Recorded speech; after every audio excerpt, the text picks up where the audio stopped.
Hello everyone, my name is Havian and today I'll be sharing as much information as I can about Dragon Ball Z Kakarot to help you decide if this is a game that's worth playing. Dragon Ball Z Kakarot is an action RPG that closely follows the Dragon Ball Z storyline, while adding information about the Dragon Ball world that some people may not know. Now you're probably thinking, how many times are they going to retell the same Dragon Ball story without it getting stale? Or is this game going to be any different than any of the other games? Well, it's still a Dragon Ball Z game, and it's still the same story, but the way the story is presented and how the gameplay feels may help to set Dragon Ball Z Kakarot apart from the other games that have come before it. I'll go over all the main systems in the game and show you what they're like, and then you can decide for yourselves if it's worth playing.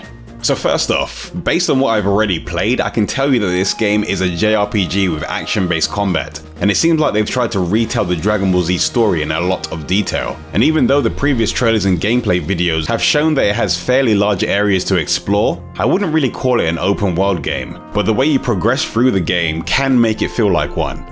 The world is broken up into multiple areas that can be selected from the world map, and as you progress through the main story, you'll unlock more areas that have quests for you to complete. Locations that activate the next story mission are marked with a tall red pillar that you can see from a distance and a red exclamation point. You can focus on doing main missions, but between them you're free to explore the world and take part in side activities before continuing with the story. Blue pillars on the field or a character with an exclamation point over their head indicate a sub-story or a side quest. When you complete a sub-story, you can earn EXP, valuable items, and soul emblems. According to the game, some sub-stories can only be completed at certain times, so you'll need to make sure you do them when you can, just so you don't miss out on anything. While exploring, you'll come across people in towns, villages, and cities, but you can also find people out in other areas of the world. Some of them may just want to chat, but others will give you items and hints about things you can find within the world. These locations are also home to cooks, grocers, traders, guides, and other people and services that can be useful in your adventure. If you have any ingredients, you can get them cooked by the cooks that you find within towns and other locations within the world. Eating cooked meals provides special effects such as boost to stats and temporary support effects. If you don't have enough ingredients to make a meal, you can head down to the grocers to see if there are any available there. Some things can only be purchased from grocers, so it's worth checking them every now and then, just to see if they have something new. At the trader, you can purchase materials needed for building machines, like robo-walkers and cars. And guides can sell you information on key locations and events in the area. The information they sell will be displayed on the map, so if you're new to an area, you can pay a guide to give you all the info you need instantly, or you can save yourself some money and explore the area for yourself. You can also find training ground locations while exploring. At the training ground, you can take on training missions and spend D medals to unlock super attacks. D medals can be found all over the world, and along with those medals you can also find Z orbs, which are also used to obtain super attacks.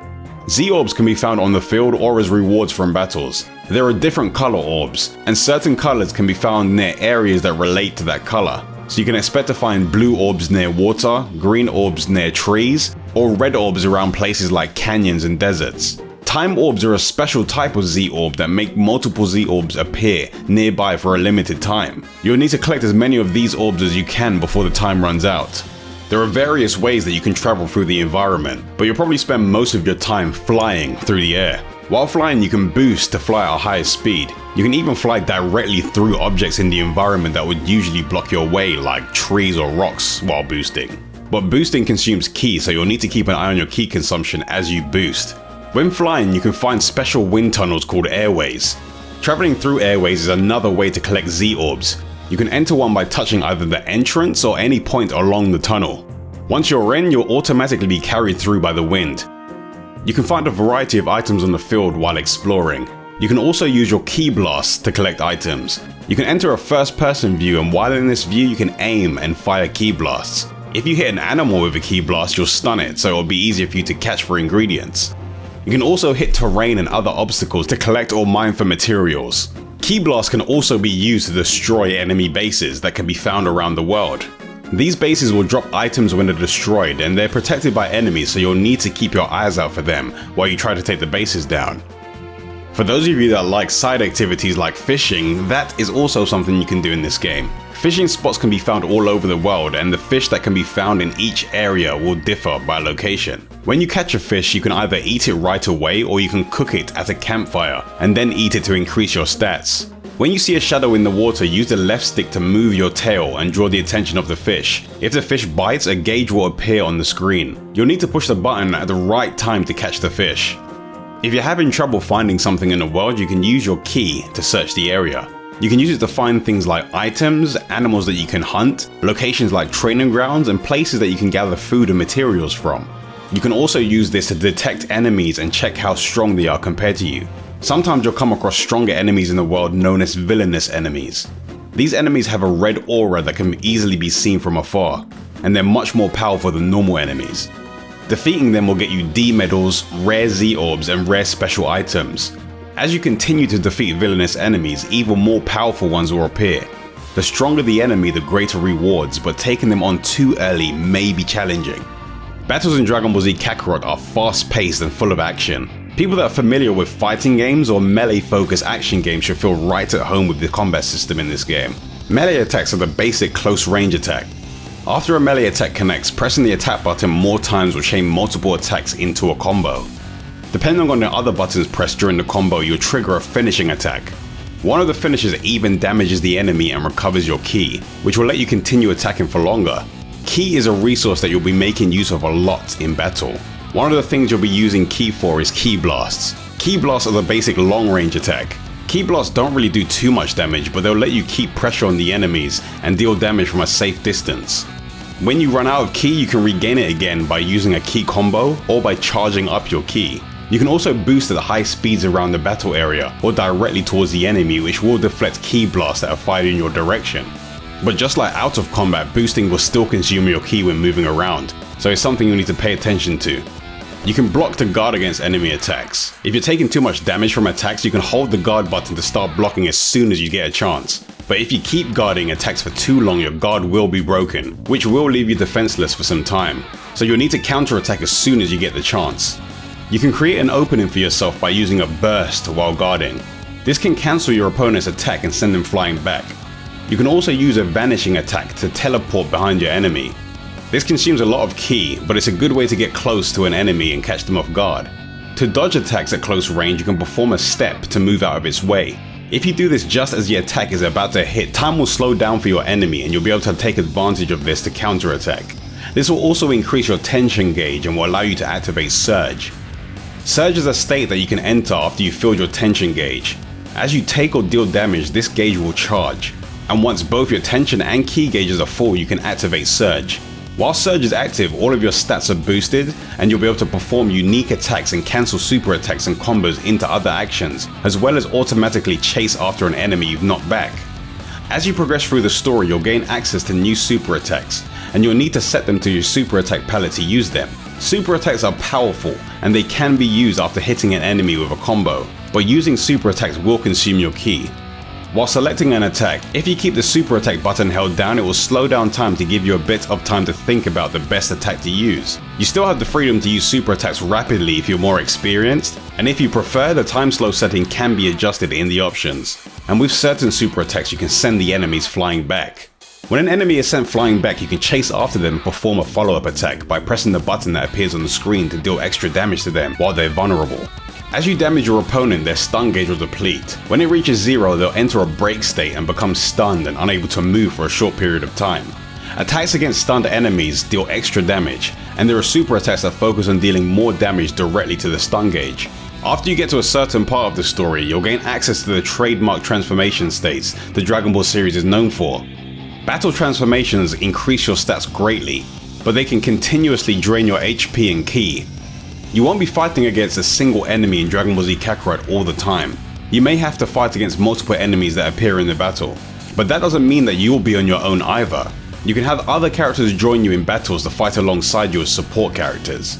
You can command support characters to perform super attack assists in battle to help attack enemies, but each time you manually command them to assist, you'll need to wait a bit before you can issue another command. Using a super attack assist will also fill the support gauge for that character. When a support character's support gauge is half full, the character will automatically perform an assist to help you offensively, defensively, or in some other way. Battles can get hectic at times, and the enemies can force you to change the way you play to handle what they throw at you. Even though the combat system seems simple on the surface, the variety of things you'll need to think about during combat and the way fights are designed will still keep you on your toes. But thankfully, there are lots of things within the world that seem to be there just to help all of your characters get stronger, so you have a lot of freedom when it comes to how you progress. You can spend the Z orbs that you collect on the super attack skill tree to power up your super attacks and acquire know-how. Know-how are passive skills that activate permanent special effects. It won't be obvious how strong these effects are after acquiring your first few, but over time you'll acquire a lot and you'll soon find out how strong they can actually be. Another way to increase your power is by eating food. Eating meals can permanently increase your stats and provide limited time support effects as well. Eating multiple dishes at once will allow you to gain a variety of effects. The more you eat, the stronger you get, so it's a good idea to eat whenever you can. The relationships you have with other characters is also something that can be used to boost your characters, and you can learn abilities that will be beneficial to you while playing through the game. Soul emblems are items that represent relationships with certain characters, and can be obtained as you progress through the story. All of the soul emblems that you've obtained can be viewed in the community menu, and you'll need to set them up in the community board to activate their effects. Community boards are where you set your soul emblems. Emblems can be set or removed at any time, so if you get your hands on a new emblem, don't forget to set it in a community board. A community's rank is influenced by the overall community level of the soul emblems you have set. Once the overall community level reaches a certain value, the community's rank will increase, and you'll gain access to more of its community skills, which will provide helpful bonuses. Placing specific soul emblems next to one another will activate what's called a link bonus. Activating link bonuses raises a community's level, and makes it easier to raise a community's rank. A soul emblem's friendship and proficiency can both be increased by using gifts. Friendship influences how characters perform in battle, and raising an emblem's proficiency to a certain amount will increase its community level. The community that is affected will depend on the gift given. For example, certain items will increase proficiencies in the Z Warriors community more than others. Dragon Ball Z Kakarot looks like it has enough going for it to set itself apart from the rest of the Dragon Ball games, and it seems to do a good job of recreating the Dragon Ball Z world for people to explore. But do you think it has enough to set itself apart? And if it doesn't, do you still think it's worth playing? Let me know in the comment section below. But that's it for me. If you enjoyed this video, then please leave it a like, and if you want to see more action RPG and overview videos from me, then subscribe and click that bell. And if you want to stay up to date with everything I'm doing, then you can go ahead and follow me on social media. The links to everywhere you can find me are going to be in the description. I'll be making some new videos very soon, but until I make those videos, I'll see you all later.